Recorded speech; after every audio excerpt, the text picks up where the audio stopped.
So you can't say because Ukraine has been invaded that suddenly sovereignty is important, but it was never important for Palestine.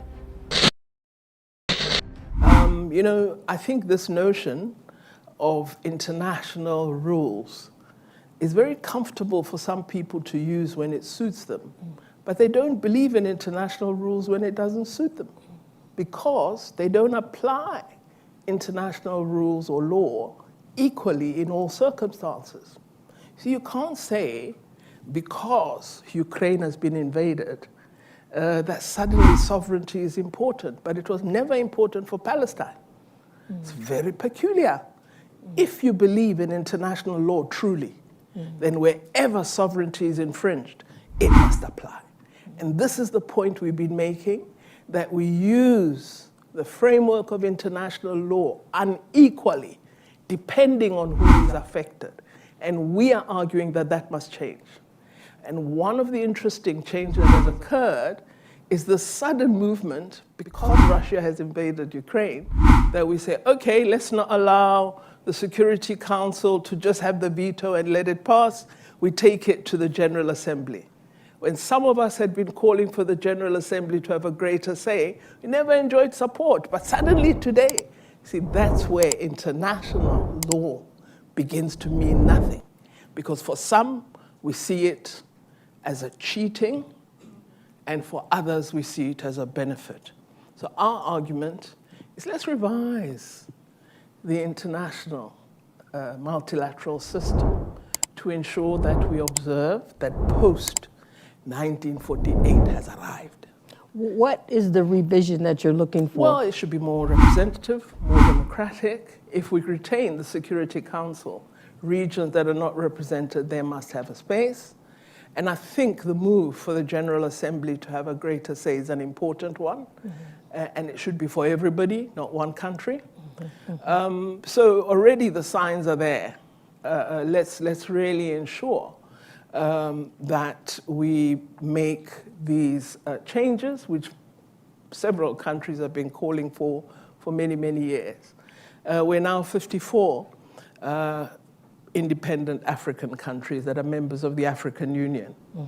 We have 3 rotating non-permanent members that are elected every few years to the Security Council. I mean, what is that? So I really think we've got to rethink the multilateral system, ensure it's more fair, more open, transparent, and democratic. Yes, yeah, I hear you, but the sort of rules-based and normative part of it does help keep things within some guardrails to a degree. No, absolutely. I mean, one wouldn't deny that there should be rules. Right, no. But it can't be that when it's this referee, that rule is okay, and then if it's a different referee, that rule, that's except what for we when don't it's like. countries with power. Yeah, well, I mean, power, that's the geostrategic. Your power must lie in the degree to which everybody feels represented. True. If your power lies in you having authority over everybody and bullying, you're not really powerful, you're a bully. Yeah, but Minister, you're not, because what you're doing is building an alliance around interests, right? And there's very few countries that strike out alone. They strike out with many others with them who may disagree with another set of alliance partners. That is sort of also one of the rules of the international system that has always been there. Well, Ambassador, I think the courage we must have, and hopefully the Council would lead on it, is we must change the philosophy. The philosophical orientation has to change toward the greater good. Yes, but... because otherwise I'm powerful because people are starving in Lesotho. Understood. Which is crazy. Understood, but when we look at South Africa's engagement on the continent of Africa, it uses and leverages its power, not always according to the norms of the continent. For example, taking over the chairpersonship of the African Union, which always was held by a small country until South Africa wanted it under Zuma, which created a lot of consternation because it was a norm there that actually the small countries do. But South Africa used its power and its interests, presumably because it thought it had something to contribute, but it broke a norm. So this is what Yeah, powerful states do. But, you know, Not always, and we don't want we that. broke that norm, which I think was good. We got a very good chair. Yes, indeed. At the time, who did a lot of the reforms Yes. that were necessary. So you had a country that could drive reforms. Yes. Didn't take the AU backwards, which would have been a real problem. Yes, I would agree. And I think a very new organization, having had one chairperson, really, we can't, you know, because the AU was new. They'd only been the first, the former premier of Gabon. She was the second. So I'm not sure that we broke a particular mold. There may have been a particular mold under the old Organization of African Unity. But now you had a very different organization. And South Africa didn't impose itself. It was elected by everybody in a proper assembly. Okay, Minister. But it's before my time. But there is an election. I've been in elections in the AU since becoming minister in this department.